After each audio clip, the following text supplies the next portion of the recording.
Hola, hago este video para aclarar o más bien explicar un problema con el que se han encontrado algunos con respecto a lo que es mover la aplicación que se está trabajando de una computadora a otra. A la hora de mover la aplicación, nuestra base de datos no se va a conectar porque la base de datos se conectaba al equipo donde estábamos. O sea, en el equipo donde estábamos ahí se encontraba nuestra base de datos. Ok, si yo muevo la aplicación, primero que nada hay que acordarse que la base de datos había que exportarla de la computadora anterior y luego importarla a la computadora nueva. O si no, volver a crear la base de datos. Si habíamos creado scripts, simplemente en la creación de la base de datos lo importamos. Es como restaurar la base de datos. Entonces, para que la base de datos vuelva a estar en nuestra computadora. En la aplicación, si yo quiero importar la base de datos, yo tendría que, vamos a mostrar, ver el explorador de objetos SQL. De ahí donde nosotros creamos nuestra base de datos, ahí mismo nosotros vamos a volver a hacer todo el proceso de la creación de base de datos. No lo voy a volver a explicar acá para crear nuestra base de datos. Y si habíamos hecho un respaldo de esta base de datos, cuando lo fuimos trabajando, si guardamos los scripts, entonces simplemente venimos y ejecutamos esos mismos scripts para volverlo a crear ahí. ¿Okay? Lo que voy a explicar en este video es no cómo importar la base de datos. ¿Okay? Podemos volverla a crear, eso no es el punto, sino qué hacer con la aplicación en sí. Si aunque la base de datos esté ahí, la aplicación no va a ver mi base de datos. Entonces lo que tengo que hacer es hacer unos cambios en la configuración de lo que es la línea de conexión hacia la base de datos. Okay. Primero necesito tener mi base de datos. Tiene que llamarse igual para que no haya problemas en ese sentido, que no haya problemas. Luego tengo que ver cómo se llama mi base de datos, mi servidor, perdón, de base de datos. En este caso, cuando yo entro a esta parte de SQL Server, esta primera parte acá vemos que dice entre paréntesis localdb mssqldb.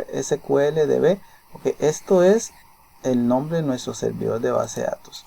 Okay, si yo quisiera venir acá y decirle cambiar nombre, yo puedo copiarlo, le doy cambiar nombre para poder ver el texto, le doy copiar y listo, ya tengo copiado eso. Entonces aquí en esta parte de acá, botón derecho, cambiar nombre. Cuando está así como en modo edición, le doy control C para copiar el texto o le doy copiar y ahí está. O sea, puedo digitarlo si quiero, donde vamos a ver ahorita, pero para estar seguros de que no falle ni una sola letra, entonces le doy copiar. Luego, en el archivo de configuración, por lo general va a tener la extensión .config, que ese es el del paquete, y este dice web.config. Depende de cómo estamos trabajando, si escritorio o web, es el nombre del archivo, pero va a ser .config. Entonces selecciono el archivo .config. Aquí lo que voy a buscar es una etiqueta que diga connection string. Ok, connection string. Como eso se fue haciendo en orden, eso debe estar ya casi al final, ¿verdad?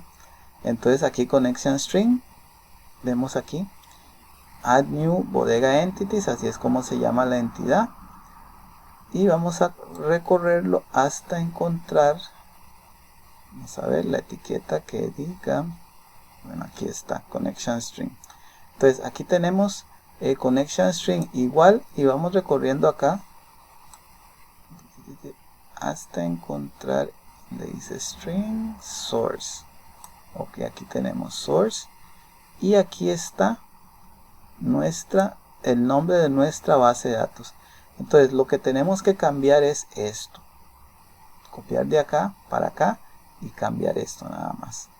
Ok, si el problema de conexión de error que nos tira es porque no existe la base de datos, entonces primero tenemos que crear la base de datos. Entonces primero creamos la base de datos.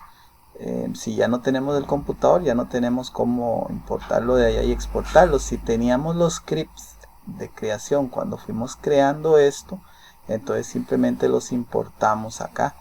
Ok, aquí en bases de datos podemos darle a agregar nueva base de datos y agregarla, o podemos, donde dice nueva consulta, ok, y aquí vamos pegando los scripts y ejecutándolos, pegando los scripts y ejecutándolos para volver a generar la base de datos. O sea, eso es lo primero. Ok, espero que haya quedado claro. Cualquier duda ahí me lo puedan consultar y con mucho gusto les respondo.